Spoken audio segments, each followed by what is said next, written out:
자, 이번 시간에 이제 274페이지 국외자산에 대한 양도소득세 봐봅시다.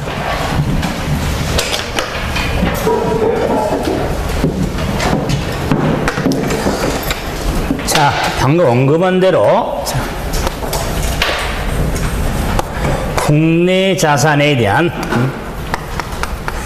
양도 소득세가 있는데 국외자산에 대한 양도소득세도 보게 됩니다. 그래서 뭐 제가 이런 말 하면 꼭 이런 생각이 들어요. 아니, 국내 것도 힘들어 죽겠는데 저렇게 힘들잖아요. 국내 것도 힘드는데 어떻게 국외까지 양도세를 공부를 해야 되냐. 그런데 자주 매일 나온 건 아닌데 주의할 게 뭐냐면 국내 건 혼돈은 안 됩니다. 혼돈이 말고 정리하는데 이제 이게 왜 그러냐면 이렇게 개념이에요. 자, 여러분이 여유 있는 돈이 있어서 뭐 제주도라든가 아니면은 좋은 데다가 뭐 집이나 땅 살 수 있는 거 아니요? 그런데 요즘에는 세계 또 자본 자유가 세다 보니까는 그 여유 있는 돈을 가지고 일본에 가, 미국에 가. 일본에 있는 부동산, 미국에 있는 부동산 살 수 있잖아요. 일정 범위 살 수 있습니다. 자, 그랬을 때 그 일본 부동산 또는 미국 부동산에 보여다가 팔 수 있는 거 아니에요. 그럼 그럴 때 미국, 일본 세금 부과해요. 양도세 부과해요. 부동산은 어느 나라는 파는 거든 세금 다 있어요. 세금 차이는 있겠지만 그런데 그 돈을 일본, 미국에 가지 않고 국내에서 부동산 샀다면 그 차익 분에 부과해야 되는데 그 미국, 일본 땅을 다 샀잖아요. 근데 이러면은 자본은 유출이 되면서 돈은 챙기고 이러니까 국내 거 형평이 안 맞잖아요. 그래서 국외자산에 대해서는 국내 거 마찬가지로 우리가 형평 맞추기 위해서 그 돈을 국내 사서 내는 거하고 합대가지고 과세하겠다. 그 말. 그래서 신설되는 게 국외자산의 양도소득세가 되는 겁니다. 그러면은 이런 국외 양도소득세에 대해서는 세금의 틀이니까 납세 의무자, 과세 대상, 과세 표준, 세율. 자, 그래서 국외에서는 꼭 항상 국외는 동그라미 치면서 따져야 돼요. 국내 거 혼돈이 아니까. 그럴 때 국외에서는 납세 의무자는 거주자만 의무가 있습니다. 거주자로서 국외에서는 양도를 현재 계속해서 5년 이상 주소 곳을 둔 자만 납부할 의무가 있습니다. 그래서 거주자 5년 이상 주소 곳을 둔 자만 해당이 됩니다. 지금 국내는 거 안 따지거든요. 그래서 국외자산에 대해서는 거주자, 다시 봐보세요. 그럼 자, 거주자라 하면 국내 어디에서 주소 두거나 183일 이상 그것을 머무른 자잖아요. 그럼 피거주자는 국내 주소도 없고 머물지 않는 사람이잖아요. 안 그래요? 외국인들, 미국, 일본인들, 그 나라 산 사람들. 그럼 미국, 일본에 살면서 미국, 일본이 그 나라 사람이 그날 부동산 팔 수 있는 거 아니야? 안 그래? 그럼 어떻게 과세하겠어요? 아니, 미국 사람이 미국 살면서 자기 부동산을 파는데 그럼 어떻게 해달라고? 기출문제, 그죠? 말도 안 되는 거예요. 그런데 그 미국, 일본에 예를 든 겁니다. 우리는 국내에 살다가 이민을 가서 살다가 보니까 그래도 힘들게 부동산도 사고 그랬는데 좀 지나고 나니까 마음이 그래도 국내로 와야겠다. 그래서 정리하고 다 국내 들어올 수 있는 거 아니요? 그런데 다시 국내 들어올 때 미국, 일본에 있는 부동산 등을 다 정리하고 들어와야 되는데 정리 못 할 수 있는 거 아니요? 그랬을 때 지금 국내에서 들어왔기 때문에 이제 거주가 됐어. 그죠? 그럼 미국, 일본 부동산을 팔 때, 다 과세해버리면, 원래 취지가 뭐냐면 국내 걸 맞대는 건데, 그래서 계속 국내에서 5년 이상 주소 거소를 둔 적은 그 말, 미국, 일본 부동산을 5년 정도 여유를 주는 거예요. 처분 시기를.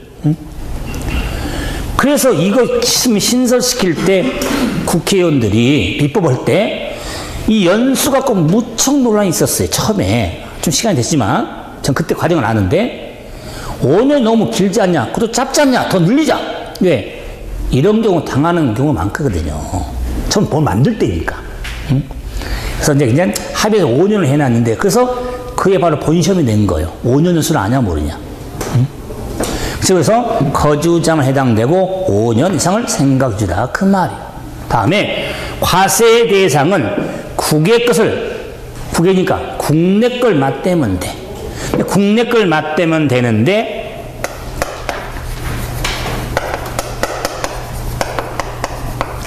부동산 임차권. 부동산 임차권은 등기 미등기. 자, 관계없이 대상이 됩니다. 부동산권은 그래서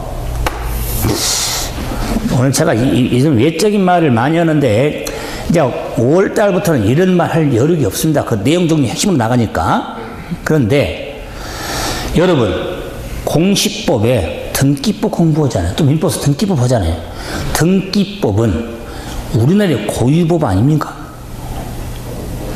미국의 등기법, 일본 등기법도 있어요? 등기법은 우리나라의 고유한 법률이에요. 안 했어요? 등기법 시간에?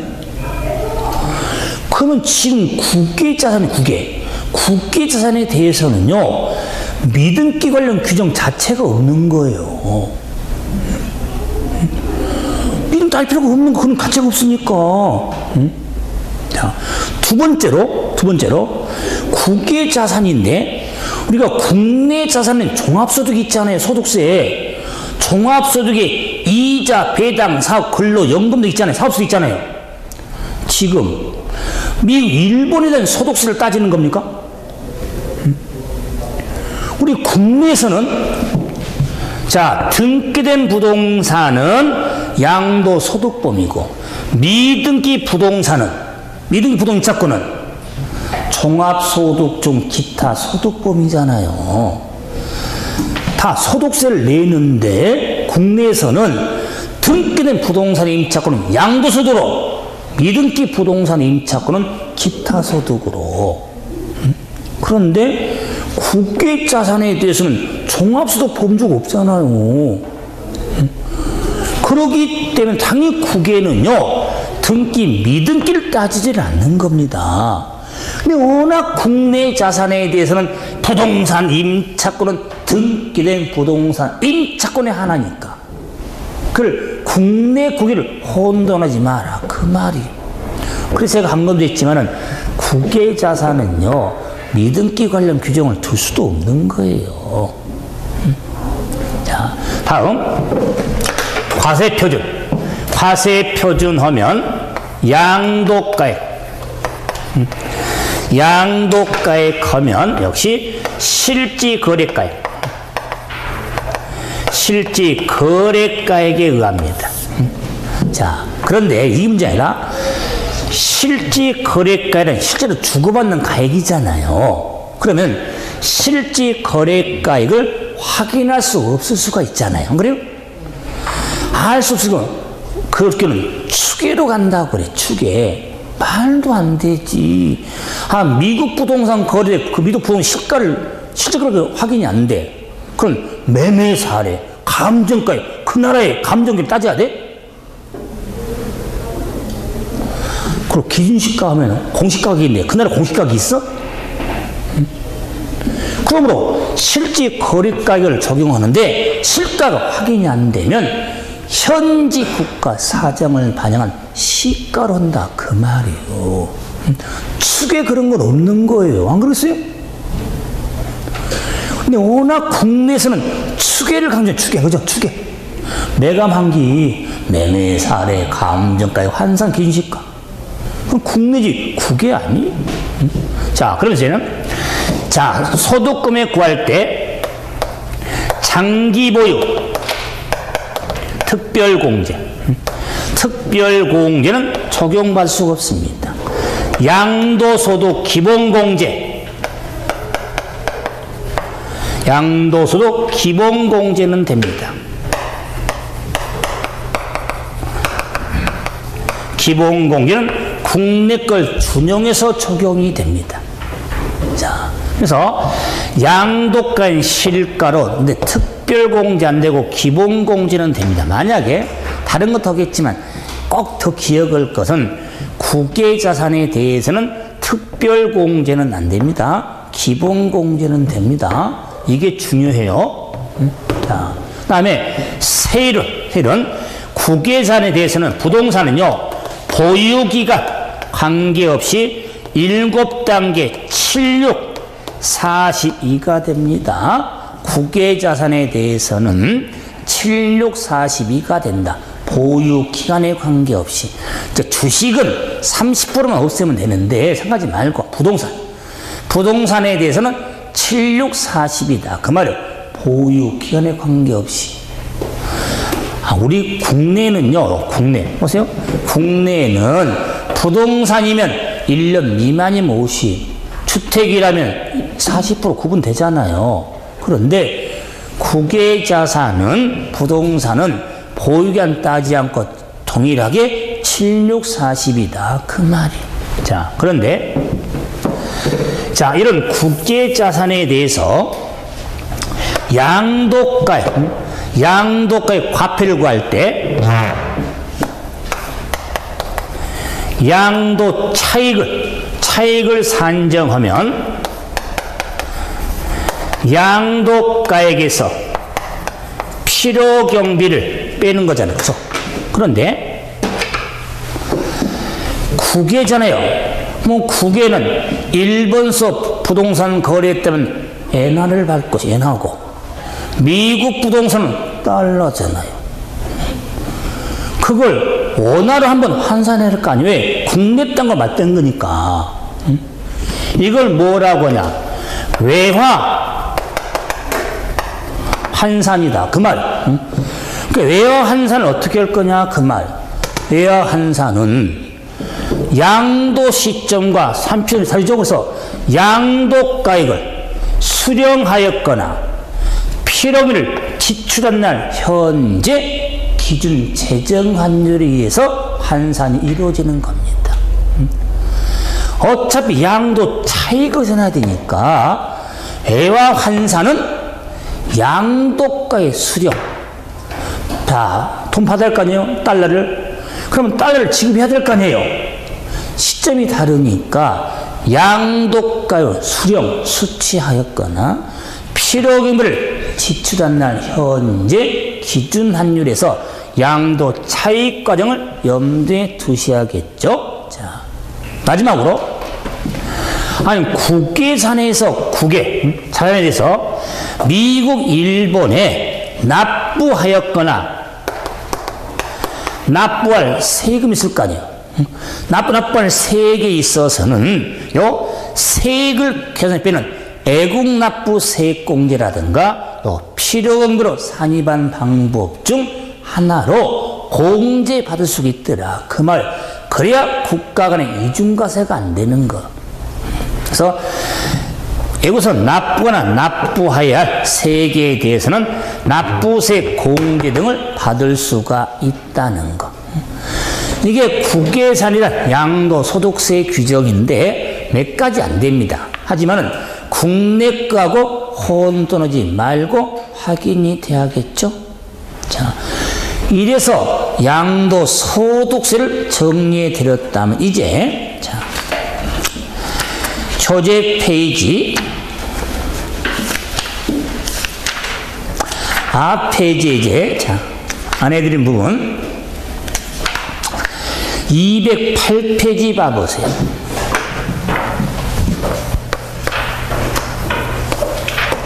(208페이지) 부동산 임대 관련 사업소득 나오죠? 나오죠? 다음 페이지에 부동산업 나오죠? 부동산업에 매매업, 건설업 나오죠. 자, 그걸 정리하겠다. 그 말이야. 자, 보세요. 그래서,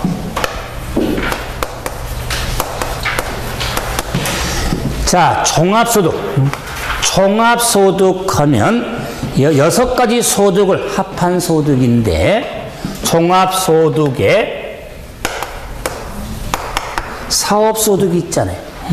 그러니까 종합소득 중 사업소득을 하자. 그 말이. 자, 그럴 때, 사업소득의 범위가, 자, 열거지 방식에 따라서 사업소득 하면, 많이 이렇게 열거가 돼 있어요. 왜? 업종, 사업업종이 다양하니까. 그런데 우리는 부동산 관련적으로 홍보잖아요. 그래서 대표적으로 사업소득 범위 하면 순수 아닙니다. 건설업에서 발생한 소득, 부동산업에서 발생한 소득, 부동산 임대업에서 발생한 소득 등이 종합소득의 핵심인데 왜 제가 지금 정리해드렸냐? 그때 당시 안 하고 양도소득을 좀 깔아놨잖아. 응? 이게 마무리해드린 거. 그러나 이제 다음 과정부터는요 따로 안 해. 이어서 교재 그대로 할 거라 그 말이. 응? 자, 그런데 사업소득 범위는 건설업, 부동산업, 임대업인데 우리 교재는 임대업이 먼저 나왔고 다음에 부동산업에 매매업에 건설업 이렇게 나왔을 거다 그 말이. 그래서 이 부동산업에도 매매업이 핵심이다 그 말. 매매업이 핵심이에요. 자, 그랬을 때 건설업과 매매업 큰 차이점이 건설업은 주거용 건물 개발 공급업, 자, 부동산 매매업은 비주거용 건물 개발 공급업을. 그래서 한국 표준 산업에 따른 업종 분류에 따라서 주거용 건물 개발하면은 주택, 비주거용 건물 개발하면은 상가 등. 자, 그랬을 때 주택 신축해서 파냐? 자, 상가를 신축해서 파냐? 그 말이. 그러면 주택 신축 판매업은 건설업. 자, 상가 신축 판매업은 매매업이 되는데, 자, 그리고 잠깐 크게 좀 제가 해놓고는 교재를 해주려고 지금, 교재는 임대이 먼저 나오고, 그 다음에 부동산업이고, 건설 이렇게 나왔으니까, 원래 법에는 이게 건설업 나오고, 매매업, 부동산 나오고, 임대 법이 이렇게 돼 있어. 즉, 업종들이. 근데 교재는 의도는 있으니까 아는데, 순수 아니니까. 그런데, 건설업, 부동산, 매매, 임대업인데, 그럼 임대업은, 부동산 임대업은,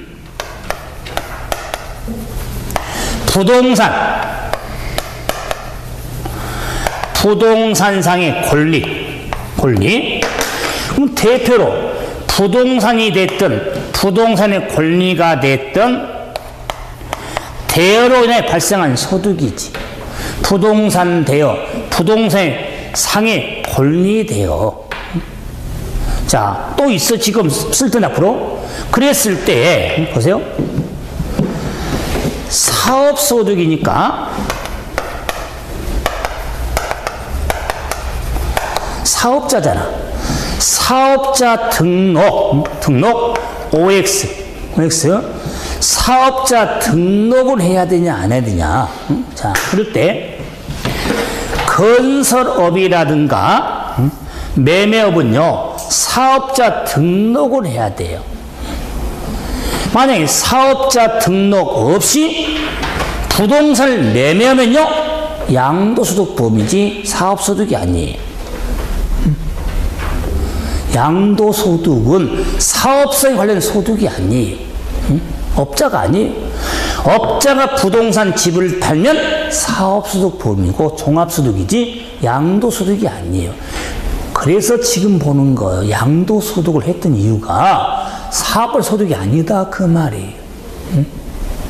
그런데 부동산 임대업은 사업자 등록했든 그렇지 않든 관계없이 다 사업소득 범위예요. 그럼 임대업에 사업자 등록을 하든 임대업에 사업 등록하지 않든 간에 제가 그랬잖아요. 4월 이번 달부터는 다시 중과가 되다 보니까 3월 달에 사업자 임대사업 등록한 데 많다고 그랬잖아요. 임대사업자. 그 이유가 양도 회피하려고 다주택에 대한. 그런데 이 임대업에 대한 사업소득은요 사업자 등록을 했든 안 했든. 그럼 여러분이 사업자 아니 임대사업자 아니에요. 집을 월세 낼 수 있잖아요. 그래요? 아니 상가 월세 내는 거 아니에요? 사업자 아니에요. 그럴 경우에도 사업소득 범위다 그 말이에요. 왜냐면 예전에 사업자 등록할 경우는 업자니까 사업소득. 사업자 등록하지 않고 부동산 임대를 받은 소득은 소득 범위가 따로 있었어. 종합소득 범주에가 부동산 임대소득이라는 범위가 따로 있었어. 몇 년 전까지는. 그런데 부동산 임대소득의 소득 범위를 사업소에 통합을 시켰어요. 그래서 기출문제. 임대업은 사업자 등록에 의해서만 사업소득 부과한 게 아니다 그 말이. 자, 그런데 자 이제 부동산 임대도 갑시다. 부동산상의 권리. 자, 필기 안 합니다. 초강권자, 그래서 광업권자, 저강권자가 오늘 그다음에 공장재단, 대여, 덕대가 채울 권리를 양도하는 소득 다양합니다. 공장재단, 광업재단, 양대여로 발생한 소득, 대여. 그다음에 저강권자, 덕대가 채굴 권리를 대여로 발생한 소득 있는데 문제는 뭐냐? 대여는 빌려준 거잖아요. 빌려준 건데 요 부동산의 권리 중에 지상권, 지역권 대여로 인하여 발생한 소득은 제외가 됩니다. 자, 그러면 사업소득서 제외된다 그 말이에요.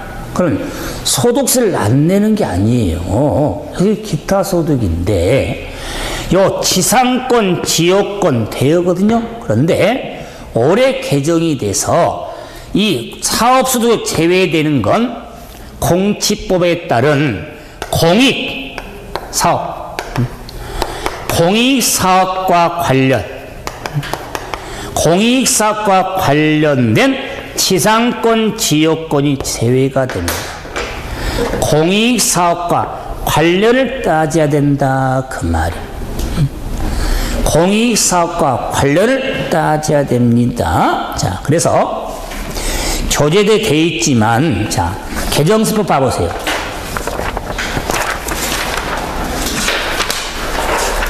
개정세법 자료에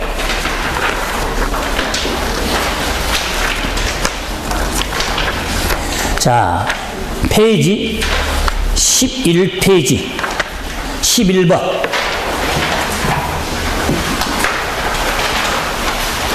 11페이지 11번 마치 맞네요.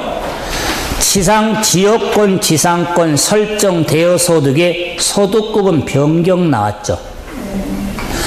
자, 종전것의 개정급 보니까 그냥 개정 전을 지역권 등으로 딱 나오잖아요. 그냥. 그런데 개정 부분에는 공치법에 대한 공익사업과 관련이 나오잖아요. 그래서 개정 이유 봐보세요. 개정 이유. 개정 이유 봐보시면 원래 지상권, 지역권 설정대에는 종전은 기타 소득 과세가 됐는데 앞으로는 사업소득과 형평을 고려하기 위해서 공익사업과 관련된 지상권, 지역권 대에는 기타 소득, 그 밖에는 사업소득 구분해서 과세하겠다 그 말이에요. 그럼 다 무슨 말이냐면 공익사업과 관련된 지상권, 지역권은 사업소득 제외가 돼서 기타 소득으로, 공익사업과 관련이 없는 지상권, 지역권은 사업소득 범위가 된다 그 말이. 올해 개정된 거. 응? 그러지 않고도 잘 나온 게 지상권, 지역권 대여예요.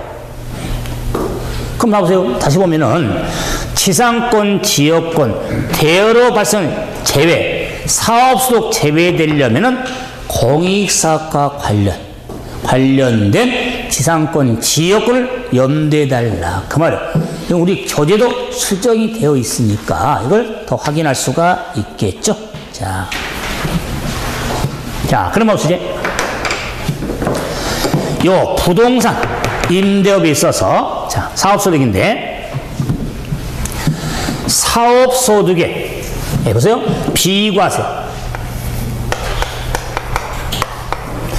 비과세 사업소득이 있습니다. 자, 역시 종합세는 세금 부과하지 않는 비과세 사업소득에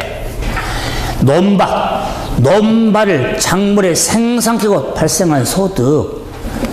순이 엄마, 왜? 나 그 배추밭은 좀 심지, 놀려 내가 심을 테니까, 배추 씨 뿌릴 테니까. 그래, 한마디 해요. 8월 달에 또 배추 수확할 때 한 10포기만 줘. 응? 원래 배추밭이 자기 것도 아닌데, 그랬어, 배추 심어. 어차피 내가 놀릴 테니까. 그래갖고 나중에 한 10포기 주라. 이걸 또 소득 아니야, 버는 거니까. 그 작물 생산기가 발생한 소득은 부과 안 하겠다. 그 말, 그 정도까지는. 응? 그 논밭. 그런데 보세요. 중요한 게 뭐냐면, 한 개 주택 임대소득이다. 그 말이에요. 한 개 주택 임대소득은 비과세. 한 개입니다. 주택입니다. 임대입니다. 그럴 때, 요 주택의 임대를 월세. 월세지 전세 아닙니다. 월세다. 그 말에 월세. 임대소득은, 아니, 전세 보증금 받는 거고, 매달 받습니까? 당연히 임대소득은 월세예요. 매달 땡기는 돈. 그 소득 아니야, 그게? 자, 그러기 때문에 한 개 주택 임대소득에 대한 소득에 대해서는 비과세 주겠다. 그 말, 한 개는 이렇게 집 한 채 월세 놓은 것은 부과 안 하겠다. 그런데 여러 채 집을 임대할 수가 있잖아요. 어디서 넣잖아요. 그럴 경우에 올해 말까지는 자, 이런 총 수익 금액이 2천만 원 이하, 2천만 원 이하에 대해서는 올해 말까지 비과세 하겠다. 그 말이 올해 말까지. 그런데 올해 말 또 가봐야 돼. 왜? 또 올해 말 가서 또 한 2년 또 유예할 수 있으니까. 만약에 유예 안 되면요, 이런 주택 월세에 대해서는 여러적인 경우는 분리과세 하려고 종합과세 하지 않고 따로 떼내가지고 얼마 단일세로 부과해서 그냥 근로소득 다 합치면 엄청 많아지니까 과표가. 그러려고 지금 하려고 그러니까 올해 가봐야 되니까 올해 시험 준비할 때까지는 비과세 사업소득의 한개주 임대소득 총 수익 금액의 임대소득의 주택에 이게 2천만 원 이하에 대해서는 비과세다 그 말이에요. 자, 그런데 한 개 주택이죠. 한 개 주택인데 제외. 이 제외되는 건 고가주택. 고가주택은 제외입니다. 그래서 고가구는 같아. 고가구 9억 초과인데 기준시가 9억 초과다 그 말이에요. 왜? 실제 거래가액이 아니다. 지금 파는 게 아니잖아요. 빌려준 거잖아요. 그러기 때문에 양들 현재 과세기간 종료일 현재 기준시가 9억 초과가 고가주택이란다. 물론 9억은 고가구로 정리했는데 양도소득세는 실지거래액입니다. 기준시가하고 혼돈하지 말 것. 다음에 왼쪽에 있지만 국외 소재 주택은 비과세 받을 수가 없습니다. 자, 그러면은 한 개 주택이 임대인데 요 주택수 따질 때 본인과 특히 배우자 본인과 배우자가 이게 각각 소유하고 있으시죠. 이게 본인과 배우자가 각각 소유한 집을 월세 놨을 때 부럽네요. 그런데 이럴 때 이 본인과 각각이니까 만약에 한 개를 딸 때 각각 봐주면은 다 비과세잖아. 그건 못 보는 거예요. 주택수 따질 때는 본인과 배우자가 각각수를 이걸 합한 게 주택수는 합한다 그 말이. 그러기 때문에 두 개다 그 말이. 두 개니까 비과세를 못 받게 되는 거예요. 그래서 본인과 배우자가 각각 이를 합산한다 그 말이. 자, 그래서 비과세 규정 여기까지 정리하는데 이제 월세를 한번 생각해 보시죠. 전세 궁금한 전세. 전세가 궁금하니까 총수익금의 계산에 특례가 있습니다. 그 말. 그러면 총수익 계산 특례는 아마 들어보셨을 겁니다.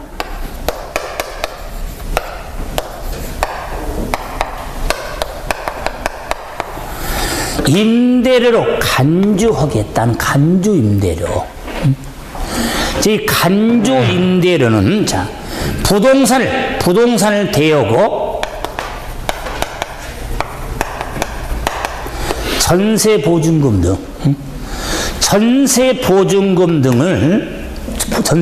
등을 월세로 한번 돌려보자 그 말이에요. 임대료를 간주해서 그러니까 전세 보증금 등은 간주 임대료 산정해서 과세하겠다 그 말이. 그래서 그 간주 임대료 산정 시기 교재에 나왔는데 보지 마세요 그거. 자, 어떻게 계산하는지 2절 따져가면서 그런 거 여러 개 없어요. 시험 나와도 그거 몰라 답 나오니까. 근데 문제는 뭐냐면 이 전세 보증금의 문제는 주택이다. 집. 여러분 전세 놓은 거 있잖아, 집. 월세가 아니라 집 전세 놓은 것에 대해서도 간주 임대로 산정이 되려면 집은 세 채당 3주택 이상으로서 세 채 이상으로서 보증금 합계액이 3억 초과할 경우에 간주임대 산정이 됩니다. 제가 이걸 처음 접하는 사람들이 주택 전세 집 전세 낸 것은 뭐 간주임대는 걱정 마. 세 채 이상. 집을 세 채 이상 전세 놓았을 때 부럽죠? 한 채, 두 채? 고민하지 마. 세 채 이상 전세를 놨는데 그것도 전세 보증금이 3억 초과. 세 채인데 전세 보증금이 1억. 두 채는 빌라 해가지고 6천만 원, 8천만 원 전세가. 세 채는 세 채야. 합이 3억 안 넘었잖아. 산정이 안 돼. 그리고 또 보세요. 요 세 채를 따지면서도 올해 말까지는요 소형주택 60제곱미터 이하인 소형주택은 또 제외가 돼. 주택수 안 들어가. 예를 들어서 파주에 아파트 30평형, 그 다음에 또 고양시에 또 30평 아파트, 그런데 부천에 빌라, 다 전세 놓고 있어. 그래서 그런데 세 채인데, 자, 그 보증금 3억은 넘어. 그런데 부천의 빌라가 60제곱 이하, 18평이야. 소형이야. 그건 빼버린 거예요. 그 두 개밖에 안 되는 거예요. 그러기 때문에 3주택 이상으로서 3억 초과인데 이상이고 초과입니다. 그 말은 3주택으로서 보증금이 3억일 경우는 총수익금에 산입되지 않습니다. 3주택은 되잖아요. 이상이니까 3억 초과지 3억 이상이 아니잖아요. 그럼 보증금 합계가 3억일 경우는 산입되지 않습니다. 그래서 3주 이상은 3억 초과로 정리해달라. 그 말, 이걸 일명 3사마다 그 말, 3사. 그래서 월세는 편한데 전세 놓은 경우는 세 채 이상을 전세 놓고 그 전세 합계가 3억 초과할 경우에 총수익금이 산입이 되어진다는 것. 자, 이래서 부동산 임대업에 대한 범위, 비과세, 총수익금액의 산입 등을 확인해 봤다. 자, 이제 매매업하고 건설업만 간단히 보자. 근데 보세요. 먼저 교재는 매매업. 부동산업에 매매업이 나오니까 매매업이란 여러분이 아마 그 중개사법 시간에도 아마 했을 거예요. 매매업이란 부가가치세법상 1과세 기간 동안 1회 이상 취득하고 2회 이상 판매하는 걸 매매업으로 봅니다. 매매업은 사업 목적이니까 그것도 횟수를 따지거든요. 사업 목적으로. 그것도 소득세지만 부가가치세법상 1과세기간 6개월 단위. 6개월 동안 1회 이상 취득해서 2회 이상 판매하는 걸 부동산 매매업으로 보는 겁니다. 자, 그랬을 때 보세요, 이제. 건설 매매는 상가 신축 판매업, 주택인 판매업이 되죠. 그래서 건설업은 하나만 기억하면 돼. 주택 신축 판매업은 건설으로 본다 그 말이에요. 그런데 상가 신축 판매업은 매매업이 되는데, 그래서 요 매매업에 대해서는 복잡하지만 하나만 기억. 매매 차익을 산정할 때, 매매 차익 산정할 때는 매매가액에 필요경비란 걸 빼게 되는데, 이럴 때 이 필요경비 안에 장기보유 특별공제, 양도소득 기본공제에서 물론 특별공제는 적용이 되지만 기본공제는 적용되지가 않습니다. 특별공제는 정말 기본공제 정지 않습니다. 그래도 암기를 하시되 조금 이해, 우리말 이해. 기본공제 앞에 무슨 소득이요? 양도소득 기본공제에 지금 무슨 소득 하고 있습니까? 사업소득에 종합소득 하고 있잖아요. 사업소득 종합소득 공제는 따로 있어요. 근데 종합소득 공제가 따로 있는데 양도소득은 왜 분류되니까 250을 빼주는 건데 사업소득 또 빼주겠냐 그 말이요. 아, 근데 양도소득이잖아요. 근데 오래고용을 팔면 특별히 빼주기는 하는 거, 특별공제는 되는 거예요. 그래서 특별공제는 되지만 기본권 적용이 안 된다 그 말이에요. 그런데 왼쪽 봐보세요. 핵심이 뭐네? 국외자산의 양도소득세에는 뒤바뀌잖아. 특별 안 되고 기본은 되잖아. 이러니까 당연히 국내는 다 되잖아, 요건에 따라. 근데 국내 거, 국외 거, 사업소득 특별공제가 되냐 되지 않냐 기본은 이러니까 막 어떤 된 것 같다 안 된 것 같다 막 정리 안 되면 이거 운동하는 거예요. 그런데 보세요. 국외산의 양도소득세잖아. 그러니까는 양은 기본공제는 되겠지, 안 그래? 사업소득이잖아요. 사업소득 기본에는 양수는 안 되겠다 그 말이에요. 얼마나 편해. 다 된 건 아니니까. 시험장 가봐서 이렇게 안 잡아주면요 정말 혼동돼요. 막 그게 금 같고 시험의 핵심이니까. 그래서 사업소득의 범위에 이렇게 매매업의 매매차익 구간까지 정리해서 뭐 애정신념 정리 마시고 앞으로도 마찬가지입니다. 국외자산, 종합소득의 건설업, 매매업, 임대업 이 정리, 칠판에 정리한 것만 좀 반복적으로 해주세요. 펼쳐가지 마시고. 교재는 많이 있잖아요. 나오면 한 문제예요. 오래 안 나올 수도 있고. 근데 이걸 정리하면서 그러면 혹시 다른 게 나오면요 걱정 말고 답은 여기서 다 나오니까 믿어보세요.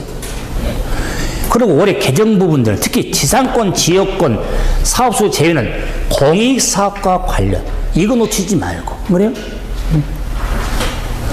아마 이것 때문에 저는 그 전에도 시험이 잘 나온 부분인데 또 개정을 시켰기 때문에 한 번 더 굳이 나올 수 있다고 봐요. 그리고 보세요. 요 비과세 주택 월세 올해 말까지잖아요. 그래요? 이러니까 한 번쯤 또 짚어갈 수도 있잖아요. 올해 말까지니까.